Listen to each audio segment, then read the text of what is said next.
धन्यवाद अध्यक्ष जी। आज यहाँ पर जो हो रही है चंद्रयान 3 की चर्चा पर मुझे बोलने का अवसर दिया। अध्यक्ष जी, भारतीय अंतरिक्ष अनुसंधान संगठन का गठन 15 अगस्त 1969 में ग्रहों की खोज और अंतरिक्ष विज्ञान अनुसंधान को आगे बढ़ाने के राष्ट्रीय विकास में अंतरिक्ष प्रौद्योगिकी विकसित करने में और उपयोग करने के दृष्टि से किया गया था। मेरे पहले बहुत सारे सदस्यों ने यहाँ पर बहुत सारे बातें यहाँ पर कही, मैं उसको दोहराऊंगा नहीं। लेकिन अध्यक्ष जी, आजादी के बाद से अब तक भारत ने अंतरिक्ष का सफर शानदार तरीके से तय किया है। साइकिल व बैलगाड़ी से शुरू हुई हमारी अंतरिक्ष की यात्रा मंगल और चांद तक पहुंच गई है और सूरज के तरफ भी हम निकल चुके हैं। आज भारत मानव को अंतरिक्ष में भेजने की तैयारी भी कर रहा है। अध्यक्ष महोदय,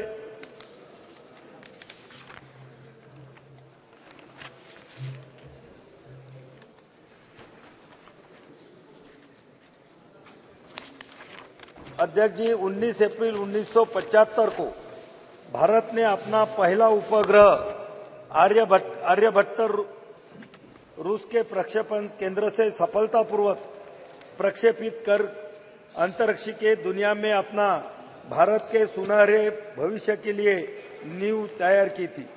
आर्यभट्ट उपग्रह का निर्माण इसरो के लिए बड़ी चुनौती थी, क्योंकि उस समय न तो भारतीय वैज्ञानिकों के पास आधारभूत सुविधाएं थी और न ही पर्याप्त संसाधन थे।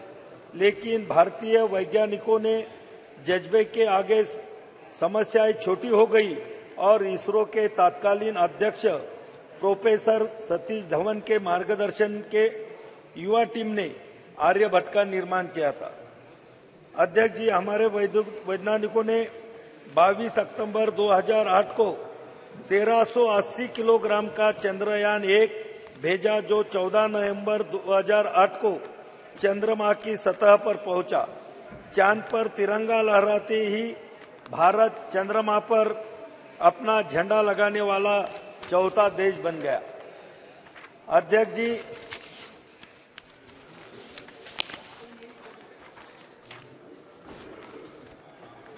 यह सिलसिला यहां नहीं रुका। 22 जुलाई 2019 को भारत ने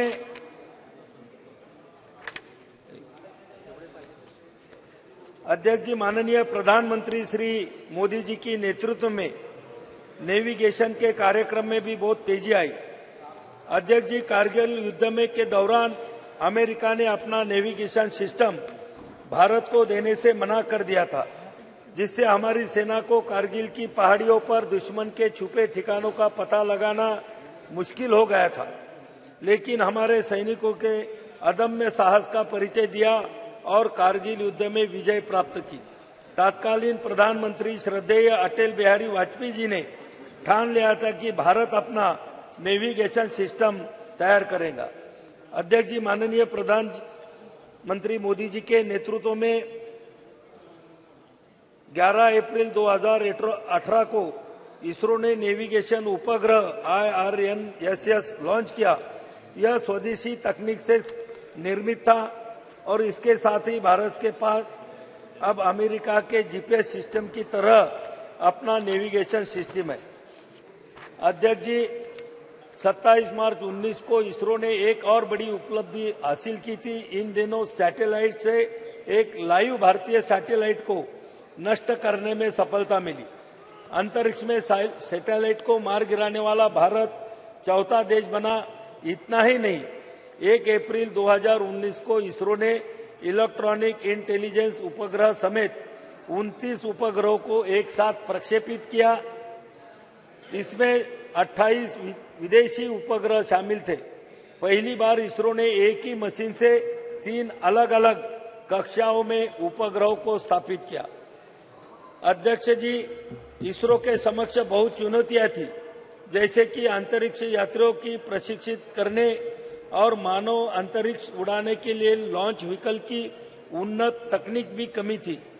श्रीहरिकोटा स्थित सतीश धवन अंतरिक्ष केंद्र में तकनीकी दक्षता का अभाव, निजी क्षेत्र की सीमित भूमिका, परियोजना का धीमा कार्यान्वयन, सरकार द्वारा पर्याप्त समर्थन नहीं होना, बजट की कमी। लेकिन जब केंद्र में माननीय श्री मोदी जी के नेतृत्व में एनडीए की सरकार आई, परियोजनाओं के क्रियान्वयन में तेजी आई और बजट की कमी भी दूर हुई।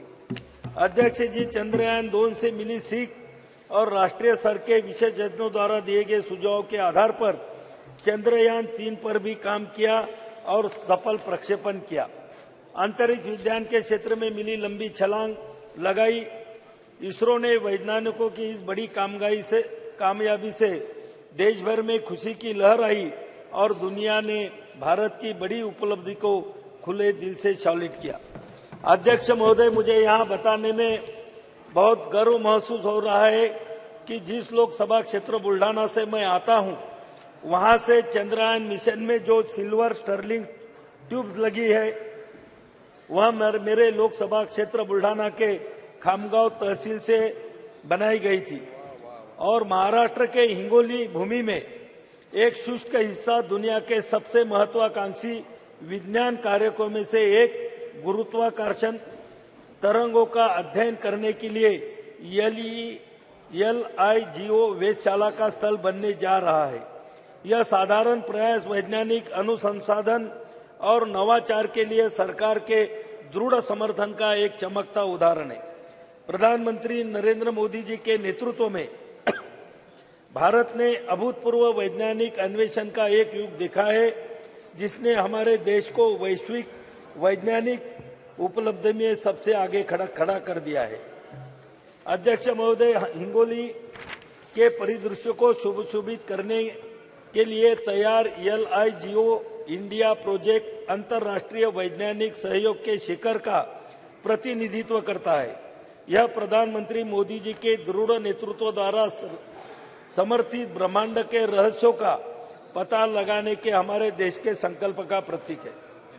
अध्यक्ष महोदय, यहाँ पर बहुत सारी बातें यहाँ पर कही गई, ब्रह्मांड के बारे में भी यहाँ पर बोला गया, लेकिन अध्यक्ष महोदय, हमारे जो सनातन हिंदू धर्म के जो ग्रंथ है, वो ग्रंथ में भी ब्रह्मांड में जो ब्रह्मा विष्णु महेश को हम मानते हैं और कुछ लोग ब्रह्मा विष्णु महेश का जो कार्य है उसको अंग्रेजी में गॉड कहते हैं। अध्यक्ष महोदय, मैं 2 मिनट में खत्म करूंगा।